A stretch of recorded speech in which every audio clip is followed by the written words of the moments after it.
première technique cette année va être une technique de MMA au sol qui va conduire sur une soumission en Americana. Donc, je vais prendre la position latérocostale pour débuter cette technique. Donc, latérocostale, c'est-à-dire que je suis perpendiculaire à lui, côte contre côte. Okay.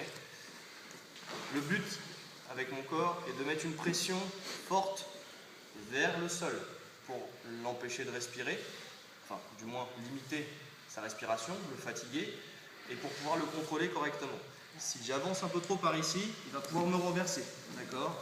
Si je suis un peu trop bas, il va pouvoir revenir sur moi. Ok. Donc, il faut que je prenne comme base sa ligne médiane, sternum plexus, pour pouvoir le contrôler correctement. Deuxième point important, c'est le bras sous l'aisselle. Pourquoi le bras sous l'aisselle? Parce que si je me mets en mode judoka et que je viens mettre le bras derrière sa tête, il peut me prendre le dos plus facilement. Donc on va éviter ça. Donc je mets le bras sous l'aisselle. Dans cette technique, le deuxième point important, grâce au bras sous l'aisselle, ça va être de venir faire ce que j'appelle la position Club Med. D'accord? Je vais rentrer profondément mon bras sous son aisselle et je vais venir chercher avec ma main l'arrière de ma tête. Je colle ma joue et là je contrôle complètement son bras. Bouge ton bras. Voilà. Il ne peut plus du tout sortir et surtout, il ne pourra plus du tout se protéger avec ce bras. Mon but va être de commencer à frapper mon adversaire pour l'obliger à venir se protéger. Ok? Car je cherche à ce qu'il vienne se protéger pour que je puisse venir saisir son bras, rentrer mon genou et venir contrôler ce bras. Je contrôle ce bras pour plus qu'il puisse se bouger. Bouge, essaie de le sortir. C'est compliqué pour lui. Il va falloir bien sûr que je joue, mais ça va être compliqué pour lui de sortir ce bras. Le point important dans cette position, ça va être d'avoir le genou bien fixé au sol et les orteils en flex, d'accord? Pour fermer toutes les portes. Sa seule échappatoire peut être par ici. C'est pour ça que je vous disais qu'il faut que je joue, d'accord, en ramenant mon pied si jamais il essaie de glisser son bras à l'intérieur. Voilà. Là, j'ai un bon contrôle. Une fois que j'ai isolé ces deux bras, je vais continuer à frapper. D'une part, je peux chercher l'arrêt de l'arbitre. Il peut plus se protéger. Si c'est en MMA amateur, pour ceux qui sont à la FPMM, 1, 2, 3, fin du combat. Si c'est en MMA classique, je viens tartiner jusqu'à ce que l'arbitre dise stop.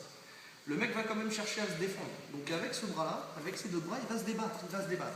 D'accord? C'est ce que je cherche. Parce qu'ici, je vais venir rechercher son poignet et mon bras qui est derrière ma tête va servir de glissière, d'accord, pour venir verrouiller mon Americana. Et là, les détails de l'Americana, je ramène le coude, d'accord. Je saisis le poignet avec le bras qui est en dessous. Je vais venir saisir mon poignet, ok. Je ramène le coude à ses côtes. Si je suis ici, pour les personnes souples, ça ne passera pas, d'accord. Puis même, de toute façon, ça ne passe pas. Il faut ramener le coude aux côtes. Un petit détail que j'aime bien aussi, je viens faire pivoter son poignet vers l'extérieur et là. J'ai même pas eu besoin de lever haut. Regardez, juste j'ai tourné, la technique elle est déjà passée. Ok? Je verrouille tout. Si jamais vous ne faites pas ça, je vais être obligé de monter jusqu'ici. Là, boum, ça passe tout de suite.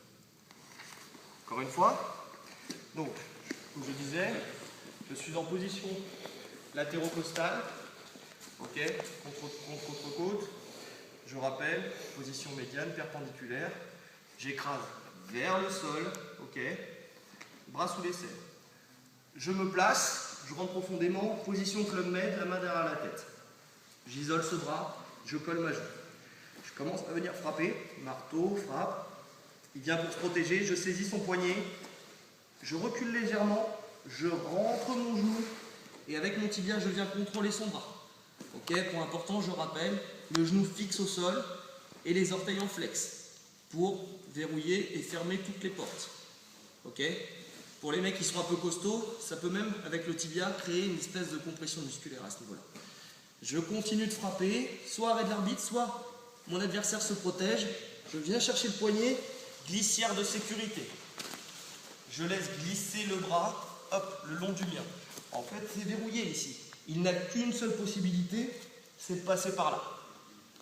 À partir de ce moment-là, je saisis le poignet. Avec le bras qui est sous le sien, je reviens saisir mon poignet. Ok. Je garde ce contrôle. Hein.